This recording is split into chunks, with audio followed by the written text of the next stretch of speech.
रउआ हमर खास बानी हो,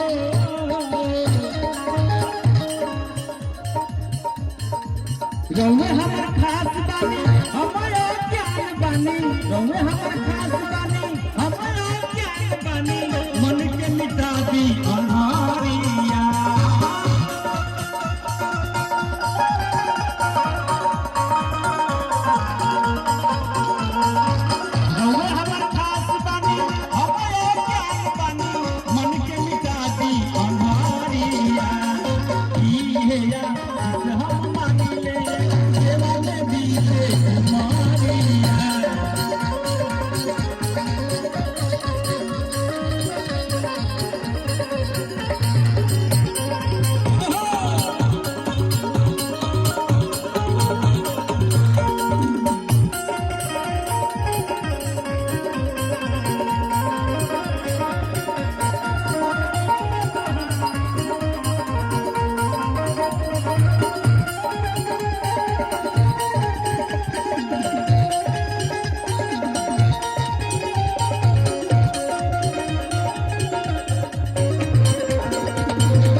बाइबल कहती है इस पृथ्वी पे जितने लोग अगर एक आत्मा बचाई जाती है, परमेश्वर के राज में सम्मिलित होती है,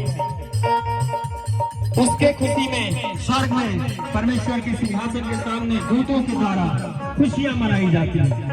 इसलिए हम जितने लोग उपस्थित हैं, एक एक लोग परमेश्वर ने चुना है और परमेश्वर के लिए हम स्पेशल हैं, खास हैं। कैसे? जीवन हमारे प्रभु खातिर विशेष बात, उन्हीं के नाम से कोई जीवन को ले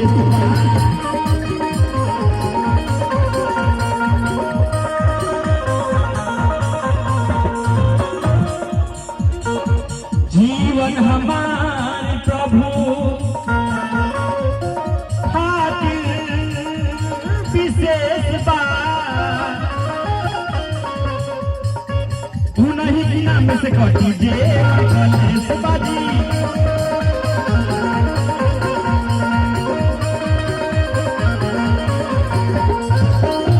कैसे?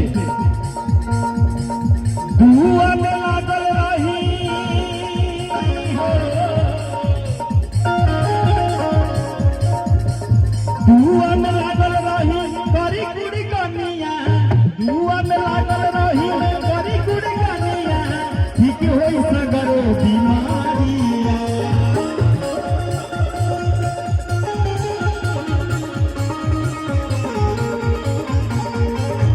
दुआ में लागल रही बड़ी कुड़ी कनिया, ठीक होई सगरो बीमारिया। इहे या जिसे हम मांगिले सेवा में बीते बीमारिया।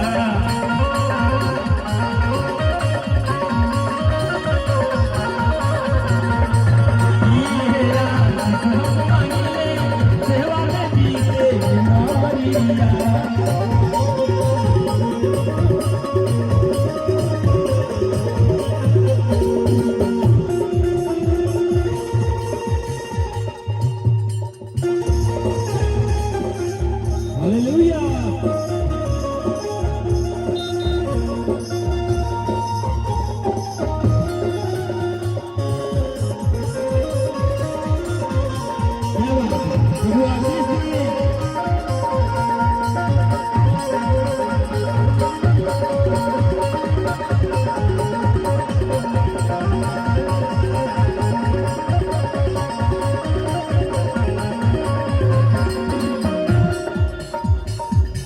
हम अपनी आंखों से जो कुछ देखते हैं वो सब परमेश्वर के द्वारा रचा गया है।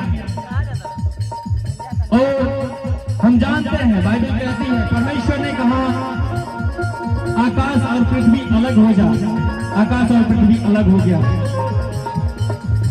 पानी को अलग किया, परमेश्वर ने रात और दिन को अलग किया, जो कुछ अपने मुख से कहा वो हो गया। हालेलुया, यीशु मसीह की कैसे उनकी बचनिया से होती चमत्कार बा, करी विश्वास न तो जीवन बेकार बा।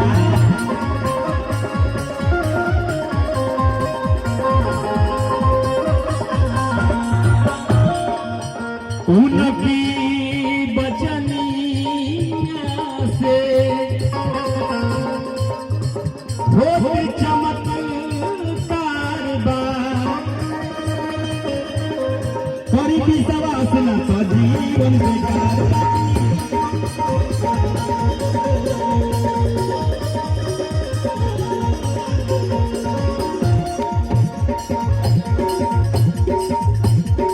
हम छुटकारा पाई आके सरनिया, हमने में से जे केहू भी बैठल बा बिना छुटकारा पावे केहू नहीं के बैठल, बिना छुटकारा के केहू बैठल बा, सब कोई छुटकारा पावे बा। हालेलुया, कहे के बा हम छोटी